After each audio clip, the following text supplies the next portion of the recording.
What's going on, guys? Welcome to the Young Musician's Guide podcast. I'm your host, Aaron Campbell, and I am super stoked to be back. I'm feeling well rested. I hope you are too. I hope the time and the break since I last posted a podcast has been good for you if you're listening to these as they happen. I'm also extra stoked because we have a great episode today with euphonium player Carina Lam. She's up in Canada. We talk a little bit about traveling internationally for study, and we talk also about being, super competitive in music and if that's helpful or not, and just a whole bunch of other things and how to exist as a freelancer, essentially. It's a great conversation, and she was also nice enough to give us a little track of her playing. She's playing Mobile, whichever one you like, by composer Justin Sullivan, accompanied by the Wilfrid Lawyer University Wind Orchestra. Really cool track. I highly suggest it. That's going to be at the very end of the podcast.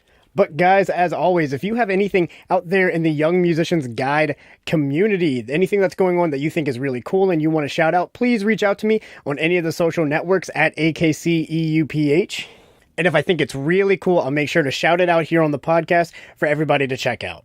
But something that's actually going on in my world and something that I'm doing that I want to promote to you guys is I'm actually currently raising funds for my debut solo CD. If you're listening to this in real time, if you head over to gofundme.com/AKCEUPH, you can check out all the ways that you can not only pre-order the CD, but also other extra incentives like handwritten notes, a personalized video, thank yous, all this kind of extra stuff and early access to everything. And all of these extra incentives are going away once the GoFundMe goes away. So if you want to get in on these things, head over there and donate. And even if you can't donate any of those amounts, donating just like $5 would mean the world to me. Other things that mean the world to me is if you want to help this channel grow, share these episodes with people. Let them know that you've got something that is really helpful for you and you think it would be helpful for them. If you know any young musicians who are looking to figure out where they want to be in the world of music but not quite sure, this may be a place to help them out.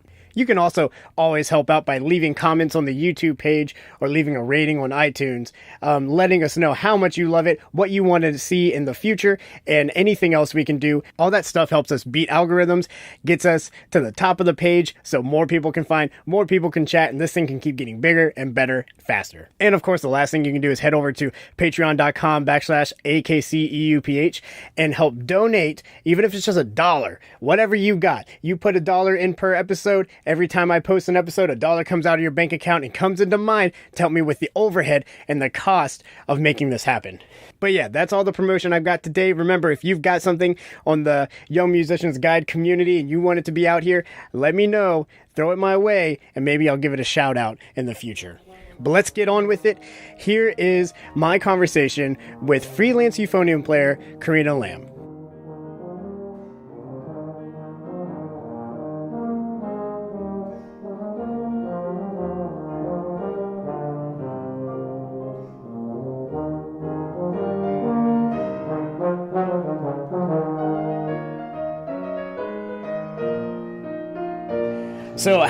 So you were teaching and you've recently switched gigs, right?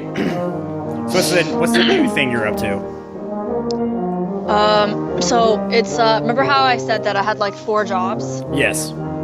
So basically one of my 4 jobs, the nonprofit fundraising organization, they promoted me to manage an entire campaign, and that's a full-time gig. So I decided to take that. And what kind of work does that entail? Basically, managing logistics, running an entire fundraising team, like training people and developing people to fundraise. I'm fundraising for Plan International. Have you ever heard of it? I have not. It's basically a nonprofit organization that works in the developing world. So wherever there's children who are like in need that are lacking in things like water resources, education. I'm actually, like, my job is to seek someone to sponsor that individual and their community so that they have those basic needs met. Oh, really neat. Really neat. So it's like you get into that work? I've always been like a huge like hippie like that. So even before, if I didn't go into music, I would have totally been living in like Nepal or something and just like, you know, working. I don't know, have no idea. But I did a lot of volunteer work growing up, and I've like visited some countries, and yeah, like, you know, so I've seen what it's like to live in poverty firsthand. So coming back here, it's kind of nice that I'm doing like both music and then this. Like, I'm really the happiest person ever. And it's really, really great because the music chain where I was teaching, like, they weren't really paying me very well. And a lot of the times, like, let's just say, for example, if a holiday lands on a Monday or a Friday, on those days that I do teach, I don't get paid, right? Like, no paid holidays or whatnot.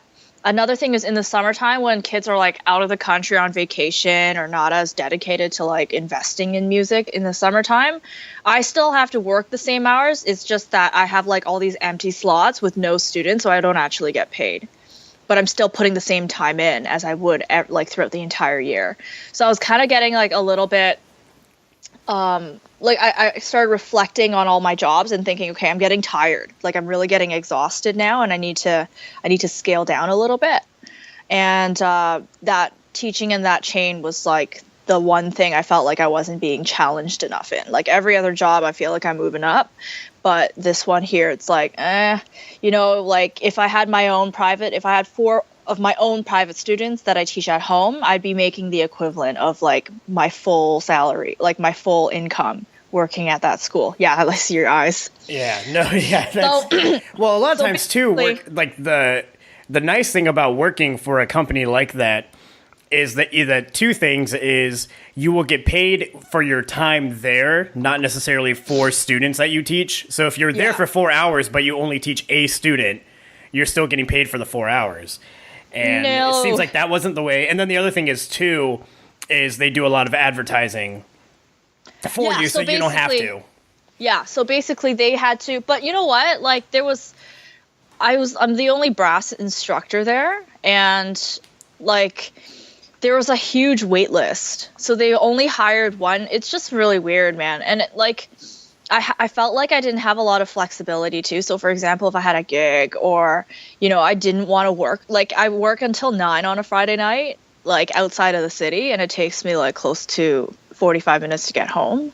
So it's like, it's far, and, you know, I love my kids, but, you know, I felt like I had to move forward. So really glad like I got promoted doing this thing. So it's not like I'm not private teaching still, like I still am teaching privately. It's just that, you know, I'm going to be like going home and having dinner with my family now. So like, did they make you sign like a non-compete clause so you couldn't bring those students into your private studio when you left?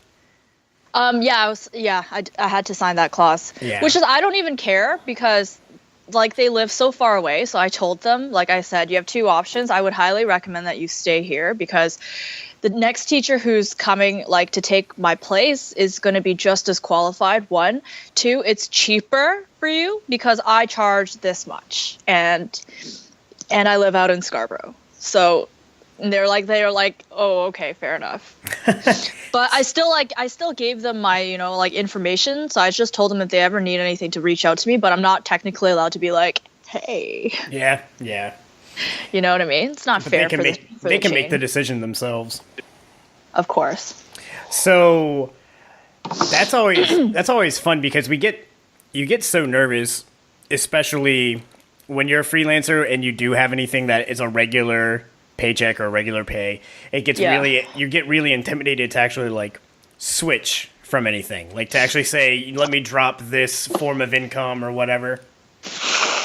Yeah, well, you know what? Now I get paid holidays, and I get like health benefits, and like I get to lead and I get to develop myself as a fundraiser, learn more strategic things about fundraising, and that's so going to be like long term contribute to what I am passionate about. So like obviously it was a really difficult decision, but I've been thinking a lot about it because I feel like a lot of the times when we have something kind of already going on, we never feel comfortable enough to kind of step outside of that. You know what I'm saying? It's like, oh, I already have a job. I'm already earning income. If I quit, what am I going to do next? Right? And everyone's always so worried that they don't have the security lined up. And that's, you know, like, I mean, we've all been there, like in one way or another. Right. So, yeah. So when when making a decision like that, so are you afraid at all that a non-musical day job, especially, now that you've got benefits and all that kind of stuff, are you afraid that it might snowball into pulling you away from music, or do you think it's just only going to benefit your musical career? Oh, okay, I forgot to tell you one other thing. This promotion is like the best because I get to choose my own hours. Ooh. Yeah. So basically, yeah, that's it. Like I love this right now because I feel like it's giving me even more freedom than my previous situation. Even though I was entirely engaged teaching music and stuff like that, the fact that I get to choose my own hours, I get to work around all my gigs, all of my rehearsals, and it's okay, right? So that is a big win for me too. If I was working in a full-time setting somewhere else where I would be like, where I didn't have that kind of freedom, I don't think I'd be as happy. Gotcha. So just being able, so you're working the full-time gig around the artistic stuff. Because are you still doing the military stuff? I am. And then you've also got the quartet as well. Yep. I know, are you guys playing a lot here now, or are you waiting? Are you taking a break, or how's that going? You know what? In the last week, we got 3 gigs signed. So we're booked for 3 gigs. And yeah, I'm also playing in this band called Hannaford, which is I guess a professional, semi-professional brass band. It's the only one that gets paid in Canada. It's like one of the only ones that gets paid in North America. Yeah. So, but it's awkward. It's really awkward. I didn't really get paid yet, but they owe me for services and join the union and everything. And then another thing is what else is happening? So there's that and there's that. You're coming down to NABA too, right? I'm going to NABA, International Women's Brass Conference. James Gorley invited me and Michaela down to his house for a lesson. I don't even know how I'm going to fit that in, if that's even going to be possible. And then I'm also putting together a little small concert series so that us tubas and euphonium people in Toronto can perform and stuff like that. So I'm really busy. Good. That's a good thing. It is. I feel sometimes having a second job, for me, I know there's a lot of people that are okay with doing music 100% of their time, dedicate 100% of music in their full-time schedule. But for me, I feel in order for me to stay creative, I need to kind of be doing something else. And then I take the skills from other things that I do and pop it into my music stuff. If that makes any sense? No, that makes a lot of sense. Yeah. Yeah, sorry, go ahead. No, yeah. A lot of people, when they're looking at music careers and stuff, they get really, and I don't think there is a right answer to it. Because I don't think, and like you were saying, I'm one of those people that I dedicate 100% of my time to my musical activities. Even though right now, this conversation we're having is not a musical activity, we don't have horns, we're not playing in that way, I do still consider this a musical thing because I'm talking to musicians for musicians. But some people like to allocate other sets of times. And do you feel having something that's structured, that's because you're doing, you've got this conference and this event and then this thing and then that thing, and then you're moving around a lot. Do you feel having the one solid thing, even though you can change its times, but what you're doing with this company is kind of set, do you feel that gives you some stability or helps you out in that way? Yes, it definitely gives me stability. I feel it's a reciprocated contribution where I am working and I'm helping, I'm definitely contributing to that charity, but also I am gaining so much experience in the fundraising field, right? And that was when walking into this job was exactly what I wanted. After having graduated from my master's degree, I was like, okay, cool. I'm set. I'm going to do development and music. So having said that, in terms of financial stability, yes, it is all there. I'm just so grateful that that I've been able to progress this far after having graduated for a year and have no fundraising experience at all, right? Yeah. So I'm learning a lot from this.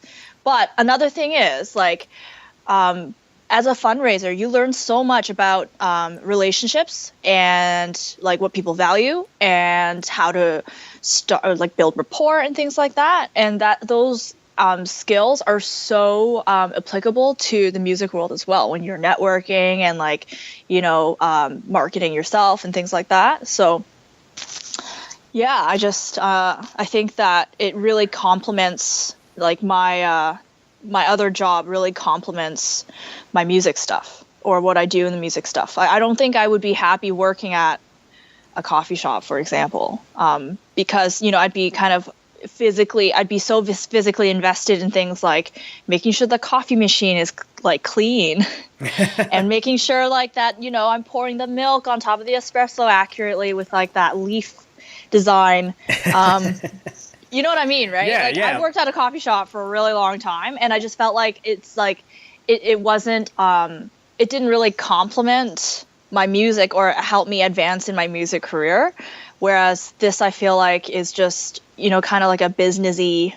I kind of approach it like it's kind of like businessy, but at the same time, I feel so fulfilled that I am contributing at a really large scale across the world. If I really think about it, like every time I find a sponsor for a child, I'm just like, I feel really content that I'm making a contribution to someone's life and their upbringing and their development, right? So anyways, I don't know if any of that just made sense. No, it makes complete sense. It's really cool that you have, if you're not inspired as a human being, there's no way you're going to be inspired as an artist. Yes. And especially when you're creating your own work as an artist a lot of the times, like, and you're not inspired consistently, like, you're gonna drown. It's gonna be so much. So you've got this new thing, and then like you said, you're still working with the military group, and so let's kind of unpack that a little bit. How did you get involved with that, and did they help you pay for your schooling and all that? I mean, I know you've got a master's degree, but you've got your undergrad. How long have you been with them, and what were some of the benefits of being with a military group? And this is like a reserves type group, right? Yes, it is. It's a reserve. It's a military reserve band. So basically, when I was auditioning for university, I never in 100 years thought that I would ever be in the military. I remembered auditioning for my undergrad, and in my audition, someone had asked me if I ever considered a career as a military musician, and I literally said, seriously? No. And then, what ended up happening was after that first tuition fee went through, after I paid off that first tuition fee, I was like on government loans, student loans. I realized that, I guess it hit me that financially it was like going to school is really expensive. And I had no idea how my coffee shop job was going to pay all of that, including rent and things like that too, right? So I had a friend who applied for this thing called ceremonial guard, and I was like, what's that? And he showed me a picture, and literally in front of Parliament Hill was a picture of 100 musicians wearing military uniforms. I was like, whoa, that's really, really cool. I have no idea what that is, but I should check it out. So I started the recruiting process. I auditioned. I got in, which was amazing.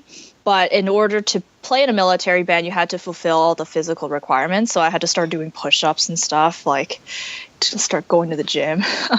Did they make you do recruit training? Yeah, I had to do that. So basic military training first, and then the musical aspect after. So having said that, like it was literally the best experience ever. The one summer full-time gig, and it paid off like all of my tuition and rent and food. Like I didn't have to worry too much. I actually stopped borrowing money from like the government as well. So I was like fully self-sufficient. Did they pay back any of the loans you had taken out? What do you mean? So some of the groups here, if you have taken out student loans, when you sign in for the military, they will pay for the loans that you've already taken out. No, they don't do that. They have an education incentive. So if you are enrolled in a post-secondary education, and it's relevant to your development in the military, they will help subsidize, or I guess they call it an education scholarship. So they pay for a small portion of your tuition fee. Gotcha. So yeah, so that's what they do. They don't actually pay out loans or anything. But yeah, like after that summer gig, it was amazing because in my first year, I had the opportunity to like play with euphonium players from all over the country. I remembered like I was the youngest one. So I learned so much from everybody, and they were just so nice to me, and just I absolutely loved it. So being in the military as well, just like we are the public eye for Canada's like military. So whenever there's someone really famous or a really important figure that lands in the country, we have to go there and perform for them and do ceremonial stuff. So I've had the opportunity to like play for the Queen, Stephen Harper, the Emperor of Japan, the Canadian ambassador to the United States ambassador to Canada, and we actually like last June we had the opportunity to go to London and perform for the Queen's brother, the Queen's husband. It was really great. So basically, it's not entirely full time. It's just for the summer. After like the summer, that's at the Capitol because of the national band. But throughout school, I enrolled in a reserve band, a lot closer to where I went to school. So that's after I did that ceremonial guard thing for 3 years, and got a lot out of it. But it was kind of nice to be at home during the summer. So I stayed at home and I just like continued playing with a military band. I've been playing in the Royal Hamilton Light Infantry Band since 2008. That's a wind band, right? It is a wind band. So on top of the military group, you've also got the quartet. So what's the name of the quartet, and where do you guys play at most of the time? The name of the quartet, it's a tuba euphonium quartet. We're called Euba. So EUBA. So EU for euphonium. And tuba, BA for tuba. And we just like mash the names together. We are literally the only gigging tuba euphonium quartet in Toronto.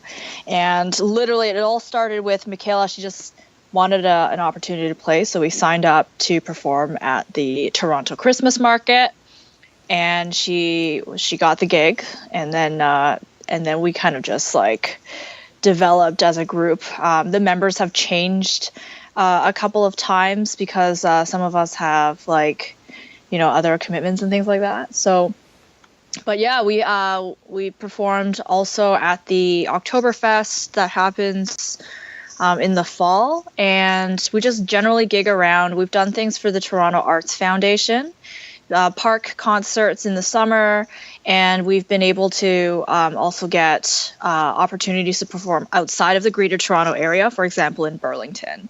So yeah, just kind doing of all like the things. Just random like 1 hour, 2 hour gigs, and we've got like programs. We absolutely love playing with each other because we all have master's degrees, so we're all really high level thinking.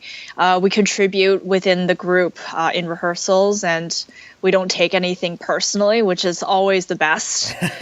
And yeah, just it's really cool. So I love the logo. Yeah, it's great. Yeah, it's so and then cool. like. Oh, say look at you stalking us. Yeah. Twitter. Yeah, you got a Facebook as well, which those will be linked down below for everybody. Yeah. So we've. So I want to kind of dive into something that you just said about not taking things personally. It's so hard for us as musicians to like for me to go for like you to tell me, Aaron, that you're playing that note sharp. It's so hard for me to not hear literally you're just telling me facts and I need to fix it versus Aaron, that note sharp. Oh, you're telling me I'm a horrible person. Okay, let me get defensive. Right. So, do you have any, do you think that's kind of just a person thing? Because Music, unfortunately, and any person listening to this who has been in any school system can tell you that we just stop and tell you negative things whenever we're fixing. We're always working on just negativities. Your band director is never going to stop you and go, "That sounded really good. Let's move on." Like that doesn't happen. It's always criticism of some sort, constructive or not.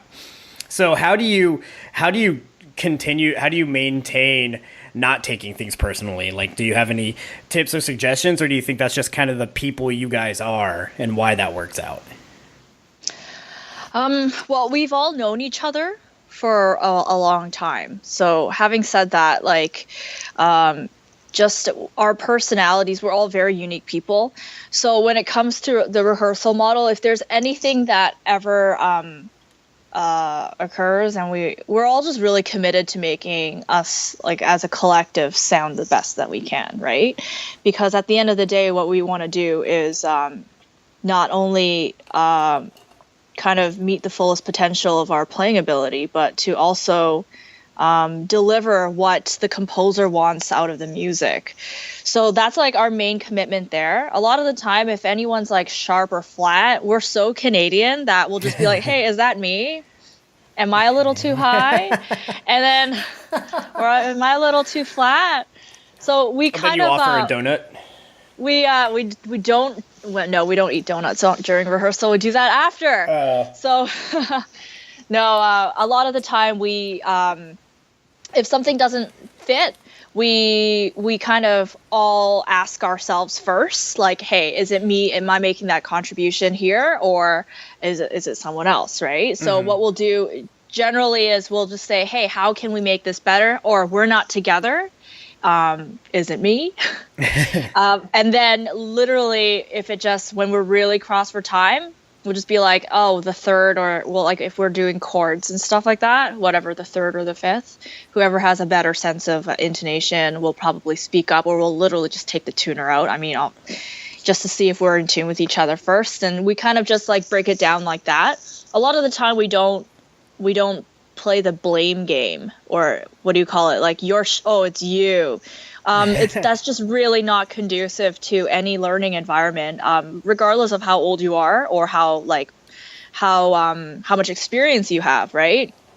It's all about reinforcing what is already working out for us. Like human beings, we work really well when we're being praised, right? So for example, if we're playing a piece and we have four of us, we're all playing the solos at one point in time, but we really like this person's interpretation the best, so let's mirror that, right?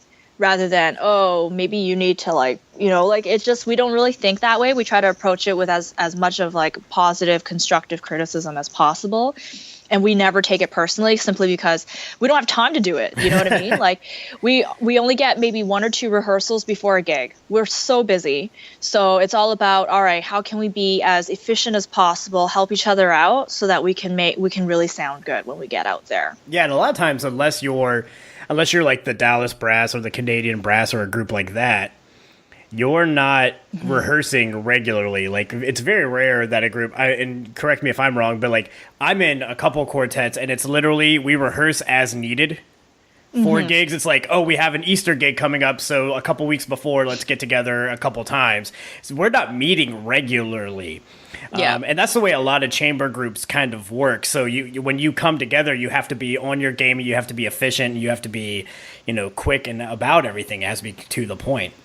But you get this impression, that, I mean, chamber groups, especially in one like yours, like where everybody has a master's degree, everybody knows what they're doing. It's not like a rock band where you need to be rehearsing every single week or something like that. It's a little bit of a different vibe, in how you function. Yeah. And so of all the things that you're doing, so you're literally, I mean, you're doing everything that I think a tuba euphonium person can do. You're doing solo gigs. You're in a wind band. You're in a military wind band specifically. You're in a brass band. You're in a quartet. Yeah, you're pretty much doing it all. I play a little trombone too. Yeah. Oh yeah. So what do you? So getting that? Was this? I mean, you've been out of school how long? I got my master's degree December 2015. So I guess a year. I got home 2015 October. So maybe a year and a half. Gotcha. And you're so with all the things that you've got going on. I mean, how I mean, we've kind of talked about it. I mean, the military band thing just kind of started happening. You've gotten involved with that brass band, I think, pretty recently, correct? This is one of the newer things on your totem pole. You haven't been always playing with them, right? No, I haven't. Well, I started out in October, and so I'm still like I'm not officially in the band yet. So they've just kind of like kept hiring me for the. I think by May, we have another concert coming up in May, and I would have sat in the entire season. So I haven't they're hiring me on a freelance basis. I'm not officially one of them yet. Gotcha. But it's kind of nice, I get an opportunity to play with like other pros, and it's a whole different level of making music. And then you've got the quartet. And where I'm going with this is like none of this stuff just like it's not like you got out of school and all of these offers just fell into your lap. Like these are things that happened progressively and that you worked on and you created some of them. Some of them came at you, but I mean, for anybody, for the people listening, this is not, it's not like you graduate school and all of a sudden you get a gazillion emails and all of a sudden you have jobs. It doesn't work like this. Like you have to work towards these things and make them happen. And what advice would you have? Because you're literally doing like the dream things that a lot of euphonium players would want to do. What advice would you give for someone looking to get involved in all these sorts of things? Like just generic advice, because each one is very different. But right. What could you tell someone who's like, I'm about to graduate college and I don't know what to do? Okay, so. Wow. I mean, if you asked me that question a year ago, I would have had a totally different answer. Upon finishing like my last month of my master's degree, I was kind of like wondering to myself, okay, number one, like how many people know what a euphonium is? And number two, what am I going to do with this degree here? And obviously, I spent so much time, like thousands of hours invested in this instrument. I really wanted to make something of it, right? So having said that, there's a lot of times where I had so many conversations with other euphonium professionals, and we all don't just depend on performing. We do side things like teaching privately and playing in other bands and things like that, and performing collaboratively with other people. And so basically, as a freelancer, I think it is safe to assume that you will have to be prepared to do so many things at once and not just depend on one source, may it be like just teaching or like performing or whatnot, to get by. Another thing is like, as soon as I got home, I felt like I was like off the radar for 2 years, like away from the city. No one knew who I was. So the biggest thing for me was I spent a lot of time networking, catching up with my old friends, having coffees, sending out emails to directors and like people from all over town who do like things actively in the music scene, and just say, hey, my name is Carina. I just came back from England. I just did a master's in euphonium. Please, if you ever need a euphonium player, please let me know. And I did a lot at first. I did a lot of free work where I was just performing, subbing wherever there was a need for a euphonium player. I would just sit in. It gave everyone an opportunity to hear me and what I sounded like. I really just let the playing do the work. And once I started doing free work, people would call me up and say, hey, we need a euphonium player to do this. And then I'll be like, okay, cool. That's awesome. And Michaela and I, we've known each other for a really long time. So we had, they needed a euphonium player for Euba. So even before I came back from the UK to Toronto, she had already asked me if I would be interested in joining her group. So having said that, that was a really great opportunity for me. And I just said yes right away, like no questions asked. And as we continue to work together, doing gigs here and there, we started endorsing each other in other scenes and saying, like, if there was another band, for example, or there was another, like, if there were students that we didn't have time to teach, we would just recommend each other. And it was just great, like we have that kind of support network going on. And there were a lot of times where even though we had a group established, we still wanted to do more. So we would sit down and kind of think, okay, what are some other things that we can do? We just really brainstormed together. I think the biggest piece for me and my success was just that I worked really hard and I did a lot of free work at first. I think doing free work in the beginning is a huge investment. It's like you're planting a seed so people can have an opportunity to hear you out. Definitely. Networking is a really big one, and then just really thinking outside of the box. I think that's the most important thing, and not limiting your capabilities to, like, how can I do this? Whereas, like, a lot of people just, I think in a way you kind of have to be outrageously, like, you gotta really aim high. And then, it's like if you really, really aim like super, super high, and your results are kind of like halfway to the point where you had expected, at least you've accomplished something, and that's something to celebrate too, right? So it is. And so one thing I kind of wanted to unpack in there. So you talked about a lot about working and helping and promoting other musicians when you were going through things, but how am I supposed to get better? How am I supposed to get more business as a musician? If I'm plugging other musicians, shouldn't I be like rubbing other musicians in the dirt and saying I'm much better than them? Isn't that how that's supposed to go? A lot. I'm being facetious, by the way. Very, very. You're terrible. Okay. Well, honestly, in the music world, especially when classical music, contemporary instrumental music's kind of running dry, collaboration is literally the best way to do things. A lot of the time we shy away from opportunities from competition. I am generally not at all competitive at all, even though like this weekend I'm going to NABA and competing in a 10-piece brass choir. I'm like I'm not approaching this opportunity as a competitive thing. I'm not going down to win. I'm literally going down to share with people what I have to offer musically. And that is always like where my headspace is at. I don't like competition. I think it really ruins people's passion to pursue music. And it's in a way, I feel like it's really toxic as well, because there is like friendly competition's great and all, but I mean, I'm definitely not out here to make other people look bad in any way. So I always like to support everyone else who's doing the same thing that I'm doing, right? We're all kind of in this together, and I always think of it like that. So why not collaborate? A lot of professionals that have a lot of professionals that I look up to have one way or another collaborated. I mean, even when you are playing a concerto with a piano player, you are collaborating musically with that musician as well. So that is my thing. Super do not competition.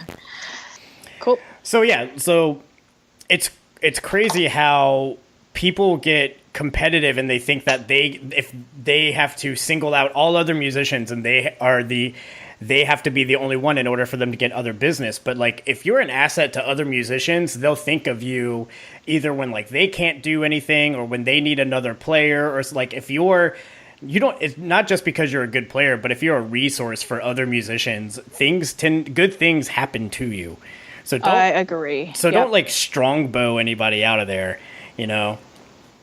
So one of the last things I wanted to talk to you about, among all the many, many things that I want to talk to you about, but we have a time limit here, is So you went and you did your master's degree abroad. You live in Toronto, or no, you live in Canada. Sorry, I'm American. We think that all of Canada is just Toronto because that's the only one that has a baseball team.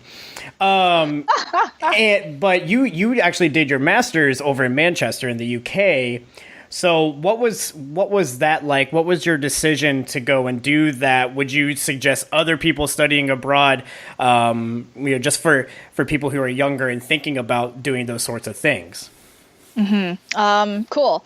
So can I give you a little background on my undergrad? Done. Do it. Cool. So basically, when I went into music, I studied at Wilfrid Laurier University, and this is like west of Toronto. I invested all of my time and energy to develop into being the best high school music teacher that I could be. So I did a lot of volunteer work, and my entire degree was just geared towards music education. So I graduated with my undergrad in music education. While I was doing my undergrad, I was still obviously involved in like community bands, and I was like playing in the Reserve Army Band. But what ended up happening was I went into Teachers College. So in Ontario, I don't know if this is true in the States, but in Ontario, as well as other provinces and territories in Canada, after you graduate from your bachelor's degree, you need to get a Bachelor of Education qualification. So it's like we call it Teachers College. So I went through Teachers College. I did an internship. I was practice teaching, and I had a really great time, really good feedback from not only my supervisors but also my students. I realized that was not the career goal that I wanted to take. So all this time when I decided I wanted to go into music, I thought, okay, well, the only job opportunity I have for me is really to teach music. I was super like hot water up until I did my Teachers College, and when I was actually in the classroom doing the teaching, I became more and more lukewarm about whether or not I wanted to move forward. So I was really unhappy because I didn't have because of all the classroom prep, lesson planning, and everything that I had to do outside of classes. I realized that I did not have a lot of opportunity to indulge in my own personal practice and personal involvement in community bands and making music on my own. So having said that, I just thought to myself, maybe I should take a year off, and this is something that I've never done. So I just decided, okay, I'm going to take a year off and see what it is that I really want to do. And in this time, I'm going to apply for a master's degree in performance to see how far I could go. So another reason why I wanted to go into music education was because I never thought that I had the capacity to play at a serious high level. I just didn't think that I was good enough. And then just something just triggered me after my Bachelor of Education. And I was like, okay, well, if I don't try this out, I'll never know how far I'll go. So what I ended up doing was I just, I started, again, sending emails, say, hey, I'm interested in doing a master's, but I don't have a Bachelor in Performance. So I started taking lessons. So on a weekly basis, I would take lessons with Robert Miller, who's a professor at University of Toronto. And then every other week I would travel down to Windsor near the Detroit border and study with Dr. Robert Benton. And the two of them, just like having lessons with the two of them, they really helped me what I feel like catch up and be like master's level prepared. I was just really encouraged to start taking lessons with other prospective professors at prospective universities that I wanted to attend. So took lessons with Aaron Tyndall, David Zirkle, and Stephen Mead. So the really interesting thing about applying to the Royal Northern College of Music was that was like my absolute dream school since I was 16. I never thought that I would ever be even close to meeting Stephen Mead, having a conversation with him, or even having the opportunity to play for him, right? Like super self-conscious, no confidence at all. But I just told myself like, hey, this is it. Like if I don't apply, then I'll never know. If I get a no, then at least I know. So I went through the whole application process. played for him, and I guess he saw potential in me because I ended up going there. It was amazing. Like this was completely like, I was so over the moon when I found out, and I did whatever it took to make ends meet financially so that I could go. So, what I would kind of suggest to young people or people who are wanting to pursue a degree overseas is everyone's got a different reason for doing things, and if you are really like, if you put all your eggs in one basket, you want to go into performance, then definitely go for it, because it's a huge investment. It's a lot of time away from your home, your family, your friends. You're going to be spending a lot of money, and you're going to be in a lot of debt, eating food that you're not normally used to. Like, I missed a lot of things like craft dinner. Like, you guys call it Kraft macaroni and cheese? Yes. Yeah. So anyways, like over here we call it Kraft dinner. They didn't have any of that in England. I was so like maple syrup, Tim Hortons, Maple like syrup. like I missed all of it. But Molson's. You know what? Like yeah. Well, for me, like the reason why I wanted to go was just because for me it was a dream come true, like to study with Stephen Mead. But also I've never been to England or Europe for that matter, and it was I just wanted to see how far I could go, and that was the mindset that I had going into my master's degree. So is that So it seems like if you're willing to take on, like, there's going to be a culture shock, there's definitely going to be a money shock, but if it's something you want and it's something that's going to help you do it. That's kind of what I just got out of your story, essentially. Yeah, well, like, you definitely need to know why you're doing it, right? Yeah. So everyone's got a different, like, reason. For example, like, if you're, like, if you don't know whether or not you're going to go teach and perform, maybe take some time off and really think about it, rather than, like, putting yourself into the school and then realizing while you're in that school that you made the wrong decision, which is what I did with my teacher's college, right? Like I thought this was actually, you know what? I had no idea until I got into it. Like, cause I thought I was so set I was going to be like, you know, the next best music teacher ever. And then I did the practica and I was like, wow, this is not for me. So. And it's so intimidating too, and I don't know how things are set up, you know, in Canada, but here in the States, it's essentially like when you're 18, you better decide what you want to do for the rest of your life right now. Like, yeah, you can't even drink a beer, but we're gonna tell you need to figure it out. Like you just reached an age where we allowed you to drive 2 years ago, and you're just now able to vote. And now you also have to figure out what you're going to do for the rest of your life. But you can take some time. I mean, we live longer now than we ever have as a human race. You can take the time to kind of figure out, like what you were saying, it's like if you're kind of in between this or that, really sit back and think, which one do I want to do? What opportunities do I have that are going to make me happy? And it seems like by doing that, you kind of, I mean, you had the moment of, oh, this isn't what I want to be doing. And then you took your time and now you're doing a whole bunch of, I mean, you started this podcast by talking about how happy you are with the progressions of everything and how excited you are. So, I mean, it seems like taking that little bit of a time to figure everything out was really helpful. It definitely was. I mean, it's like, for me, I still absolutely love to teach. There's nothing more rewarding than developing young musicians, and having them under your wing, because as soon as, like, I'm sure you can attest to this, Aaron, like when you're teaching a concept to a young musician, in a way you're kind of holding yourself accountable to making sure that you're doing those things too, right? And you're just like fulfilling and actually committing to the word that you're saying to your students. I absolutely love to teach. But for me, my jam really was to teach on a one-on-one. There was a lot of times when I was in a classroom setting and I would give so much and like I would go above and beyond for someone who wasn't at all interested. Like they just wanted that extra music credit so they can get their high school diploma.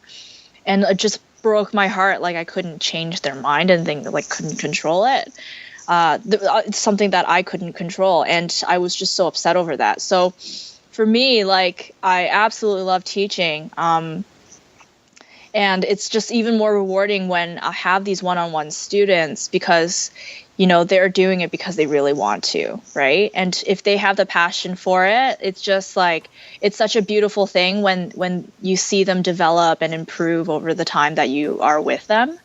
So not that I'm not saying that my education degree was like a complete waste and, you know, down the drain, or what, money down the drain. I had learned a lot from that. And it is definitely, I'm indebted to that degree and that my time learning in that program to how I like interact with my students today. Well, that's awesome. Hey, well, we're just about at time. Do you have any other advice you want to give to younger musicians, or any resources or anything else you want to say while you're here, that, you know, anything that was inspirational for you or that meant a lot for you, or just any more advice that you happen to have for younger musicians? Definitely go to as many concerts as possible, live performances. It doesn't necessarily, like, if you're a brass player, you don't only have to limit yourself to going to brass band concerts or brass quintet things. There's absolutely nothing wrong with going to a musical or an opera. Like, I absolutely love operas. I think that I get a lot of inspiration from listening to bel cantos, like really famous, world-renowned vocalists. And so I just, listening to orchestral music as well, you just develop such an ear for interpretation and how you want to sound. And when you're exposing yourself to all these different performances, you become a much stronger musician, in the sense that, you know, like, your level of musicianship when you're playing in a group is just a totally next level. And you can't get that from reading books. You can't get that from your one-on-one lessons and just like playing with your studio. It's all about like sitting in on other performances and taking out like what you think you can, what are some really great qualities of those performances. Just like add to your bag of tricks. Awesome. Hey, well, thank you so much for coming on again. I really appreciate it, and you being able to work with me and schedule with me and hang out for another time. And gosh, I'm so sorry about the technical difficulties the first time. I can't believe for the audience, she was one of the first people to come on, and I got monster mic at one point. Like, this thing just went nuts. I think she was the first Skype interview. And she was really nice and said, yeah, I'll come on again. It was really helpful and awesome. So thank you, Carina, for coming and hanging out again. I really appreciate it. Oh, Aaron, you're awesome. Oh, don't flatter me. All right, well, guys, hey, until next time, this has been the Young Musician's Guide podcast with Aaron Campbell. This time we're hanging out with Carina Lam. Carina, where can we find you? Oh, you can find me on Facebook, and I have yet to create Twitter. I have a website. It's called www.carinalam.com. And you can always check out my two Euba group. We're the Euba Quartet.com as well. So yeah, and if you want to find them, all their social media handles are Euba Quartet. Just make sure you search for that as well, because you get some weird stuff if you don't put the quartet part. Hey, Carina, thank you again. And until next time, guys, remember, be happy, but never satisfied.